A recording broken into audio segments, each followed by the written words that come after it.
Good morning, everybody. Hope you all are doing well today. I want to make a brief mention. We are going to be kind of quickly going into a little bit of the reverse side of apologia, which means we are going to look at crisis communication and the element of stakeholders, markets, and publics, as well as looking into stages within an issue or a crisis. So, this is going to be the focus of today. I'm going to jump right into it um, and mention about what these things are and how they relate to apologia, thus your assignment that is due. So um, keep a look at that. Ask any questions that you might have on that. I've already received one or two of them, and I greatly appreciate it because that's something that I really want to make sure that we are well aware of uh, and are can be able to talk about throughout the semester we have going on here. So, crisis comm. So, first and foremost, we've got to talk a little bit about how we implement crisis plans and understanding what's going on when a crisis hits. And I was approached by a good friend of mine who we were talking about this the other day of mentioning certain things within like external crises as he goes, it's not your fault until it is, until you respond to it. Um, and what I mean by that is not that responding to it is what ultimately is the straw that breaks the camel's back, per se, but ultimately what it means is you need to respond in these crises. Otherwise, this is why people get blamed. It's not your responsibility until it is. And if you're not responding, that's when bad things can happen. Excuse me. So, a couple things to start off with here. Crisis, first and foremost, understanding the parameters of the crisis. First, is it external, internal?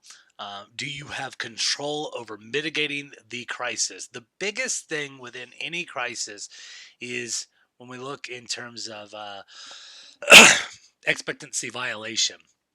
And that ultimately talks about when uncertainty reduction is that when we're uncertain about something, we want to know information ASAP. So you can control that and mitigate any problem that's going on in that present time. That is always going to be step one, is being able to identify the problem and the parameters of what the crisis is like. Next is timing. And depending on if it's an issue or a crisis, when you need to respond, most likely it's post haste. And with the implementation of social media with business or with organizational communication, that has never been more timely than ever, is to be able to take whatever it is you're going to be talking about and explain it um, in that sense and do it quickly. To the point where you might not have all the information, but you're at least communicating it in such a way of, we will continue updating things as we know it. Then comes understanding the situation and positively modifying the situation. Those kind of work in those cases to say, we're on it. We are on whatever it is that's bothering us, that's bothering you. We understand what's going on, and we are making sure that your uncertainty is being reduced again. Course of action.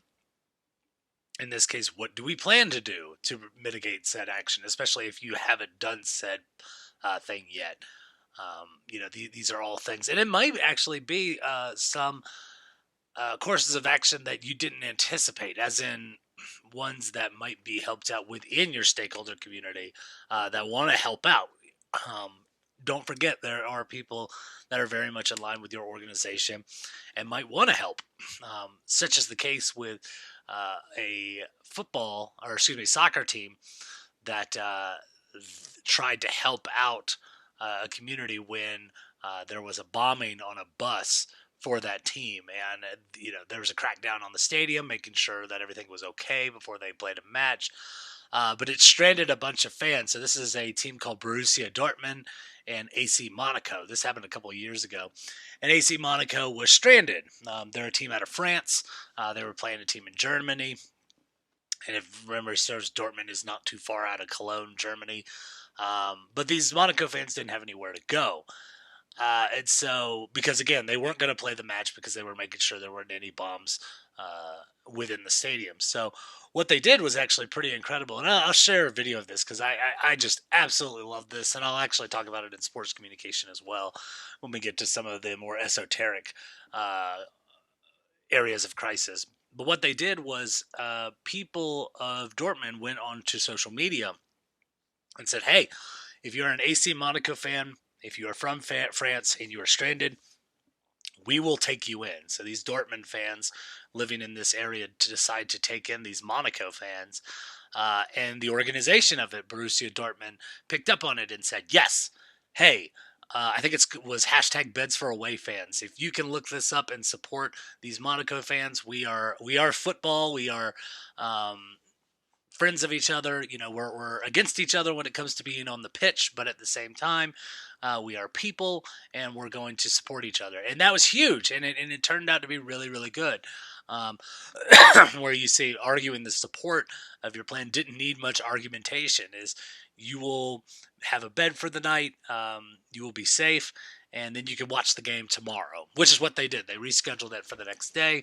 And people from Monaco were able to watch and enjoy, and really, honestly, have not only a positive experience with the fan base, but also did a spectacular job in terms of how the organization of Borussia Dortmund looked like. So they were very much in favor of who Borussia Dortmund was at that point, as somebody that would not only do the right thing in a bad situation. I mean, they could have done nothing, which ultimately would have made things worse. Again, being their responsibility, which it wasn't their responsibility.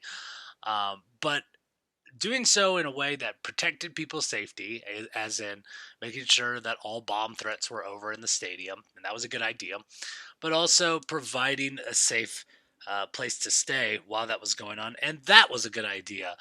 By helping out the AC Monaco fans. So it didn't take much argumentation for the support of the plan, but it still was a very good one. So we get into org.com environments, including customers, suppliers, creditors, and competitors. Stakeholders can include governments, communities, stockholders, and employees. So again, anybody that's involved. We've already talked about this. So we get a couple of these things going on here. First and foremost, stakeholder stages. Stakeholders and publics cannot use synonymously. This is the kind of thing where stakeholders can be any individual group who can affect or is affected by the actions and decisions of policies, practices. So again, anybody that's involved, we've kind of gone over that. But what about publics and markets? Markets choose about how we segment. Publics arise on their own and then choose the organization. So markets in this case are like demographics that we say these are the people that we want to target for our advertisements and make sure they know that our product is known because they're really important to us. Publics in many cases actually will arise as a way of saying, hey, there's something that's going wrong. This is something we care about, and therefore is something that they will respond to. Now, this isn't always a negative reaction, but it is, for the most part, what happens. And what we can do, though, is turn these into opportunities. Is sometimes you will have a public that will never forgive you for whatever it is you did, but there are other times when it's not your fault and the public is just getting in there and saying, this is something I care about, and you responded in such a way that did really well. Now, that usually does not happen overnight. Publics won't automatically say, hey, you did a good job, now all is forgiving. No, it doesn't happen that way for the most part. What usually occurs is if you are able to mitigate a crisis and continue those safe practices throughout, that's when things go really well. So PR practitioners need to communicate with publics that threaten an organization's mission. And that's the idea is, I mean, anytime you look at this, your idea of public relations is your goal to make an organization be eternal, considered will go on forever before you were there and long after you're dead. You know, this is the kind of thing that we're trying to do to make sure this mission is realized. And again, you know, public relations doesn't always have to deal with crisis. In fact, most times, you know, what was it? I just wrote a press release the other day about a brand update that we were rebranding something for the organization that I've been working for. It was, you know, something that was could have been a crisis, but really, or excuse me, an issue, probably more of, but it really wasn't any big deal. And our stakeholders who are a part of this organization were very much pleased and happy with the idea of the rebrand. Nobody was upset. But it is something that, you know, I mean, take for example the Washington Redskins right now. This is a good example that we could look into of changing their name because there is a great public outcry for saying this term that you're using, Redskins, is offensive to Native Americans around the country and it's a misrepresentation for who they are. Now, the organization's mission for the Washington team, the football team here, might be that they want to communicate a sort of pride, but now they've got to do it in a different way, and thus resolving this. Now, part of it with, and going to this example for the Redskins, the team, the Redskins, it might be a little too late to be able to bring this back because they've been dealing with this public for so long, this emergent public. And rightfully so. I think this is really, really poorly done job on the Washington Redskins team. That they've done a really poor job of not responding in this case and really not considering the feelings of how this might upset people. Same can be said for the Edmonton Eskimos football team. That people that are considered within this area of being an Eskimo. They're like, we prefer Inuits. Now, this doesn't seem like it's as big a deal, but it is something that needs to be talked about. I'll post something as well. There's a really good bit on Comedy Central that talked about this and actually approached it in a good way. So, all right, we'll talk a little bit about public settings here: Publix, communities, psychographics, geodemographics, demographic, social categories, and mass audiences.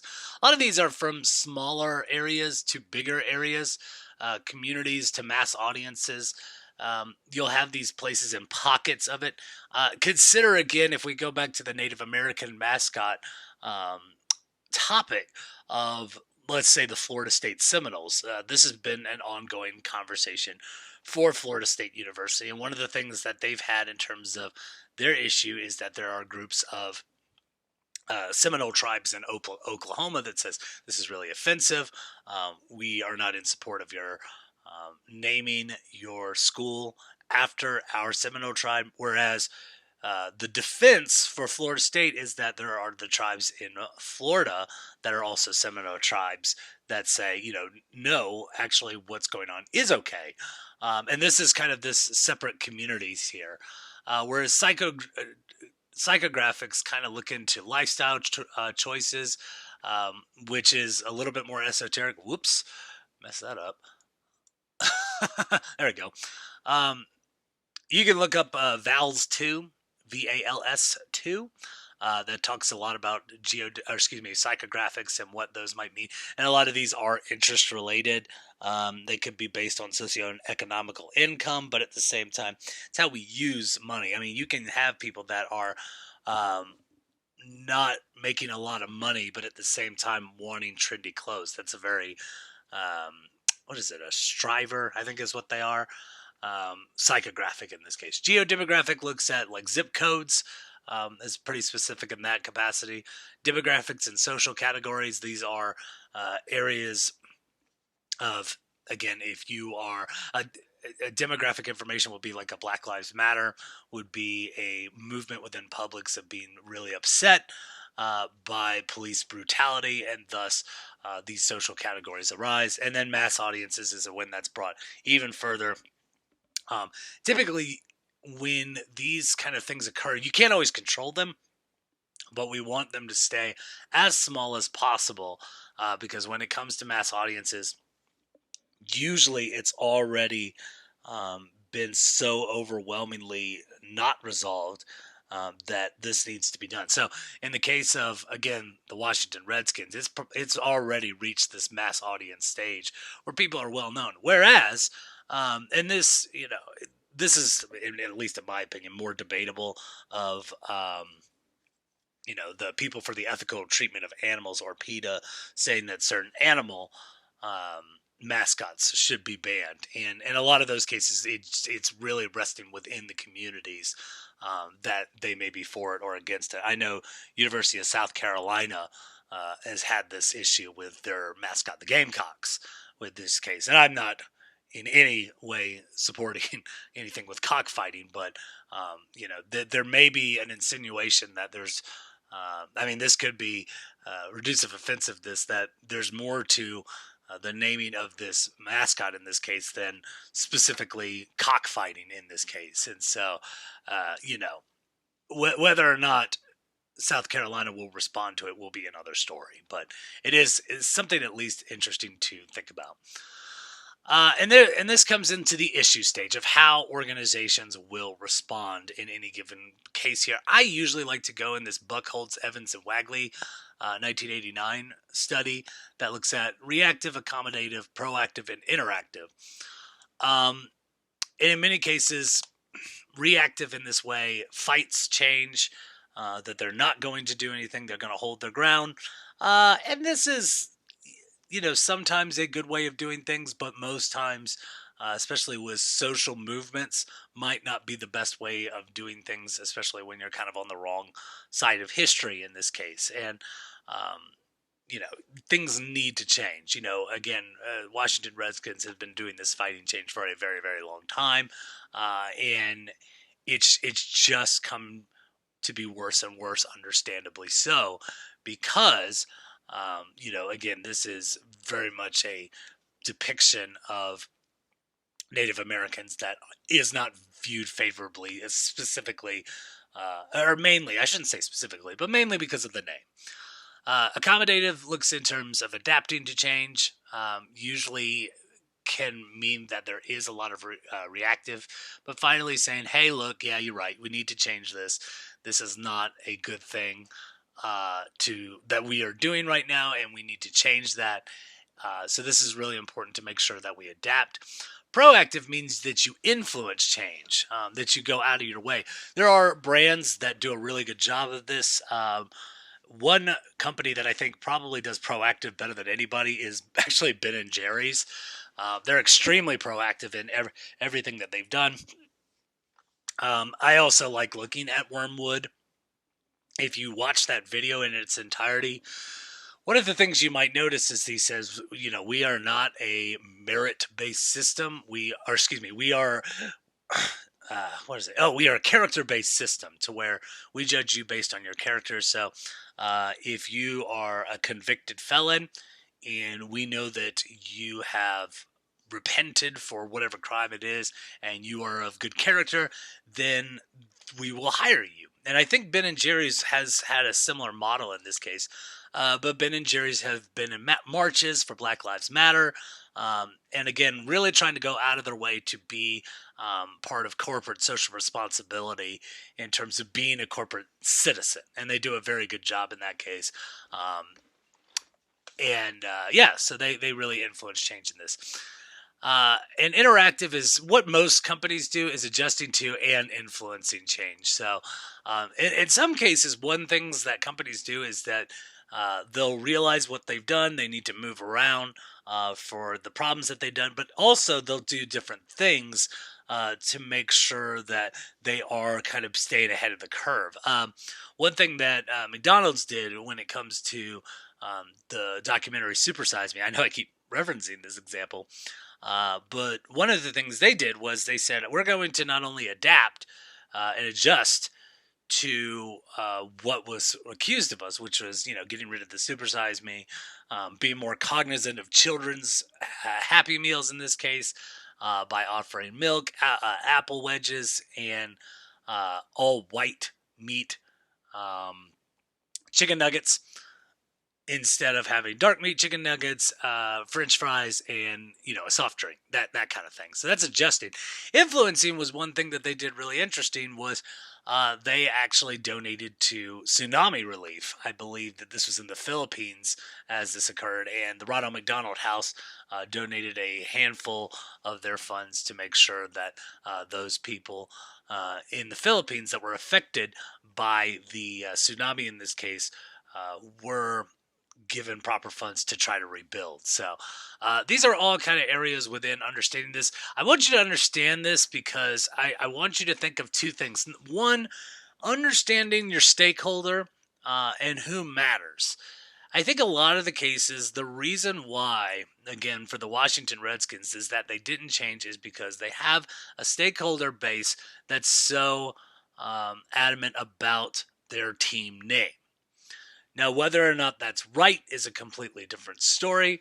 Um, I'd argue that, in this case, your stakeholders don't don't hold that much weight in terms of the overall bigger picture in this case, because in my mind, Native Americans should be your stakeholders as well as your fans, and really getting into different interpretations because this is a community that you are representing in, whether intentionally or unintentionally in this case. So, but understanding your stakeholders about how much influence they have versus general public, because you can make decisions that piss off the general public, but at the same time do well by your stakeholders, and that makes a difference. I mean, Starbucks does this all the time where people will be pissed and say, I won't buy Starbucks because of what you did, but they're like, well, screw you, because if you look at our mission statement, we are very much a organization that pays attention to our stakeholders,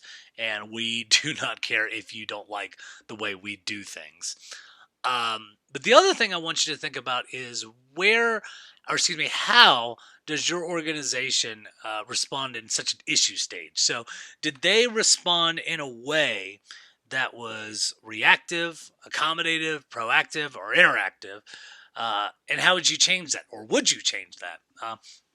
This can be a little bit of a help in terms of writing your press release, as well as understanding what your speech is about, by taking into consideration how you would respond in any given crisis situation, whether it be you're actually going to fight whatever it is that's coming your way, you're going to accommodate versus, you see everything here. So, but I want you to think about those two things. One is your audience, two is your issue. And do also think about, for your audience, if you are apologizing in your discourse, make sure you consider all your audiences, because again, there may be unintended audiences for viewing this. Again, for things like children's advertising, you may not assume that children are going to be watching something, but they very well might be, and they may be something. They may be a group that could be influenced whether you like it or not, and you have to address that. So, all things to think about. That's going to be it for today. We'll bring up another conversation tomorrow on Wednesday. I'm trying to remember the day. Wednesday. Make sure you turn in your journals. I believe that they were due last night. I will double check and make sure that they are graded post haste to make sure we are all set for your final project. So do remember your Apologia assignment. Do remember your presentations for the chapters. If you have any questions, send me an email, and I hope you have a wonderful day. Thank you.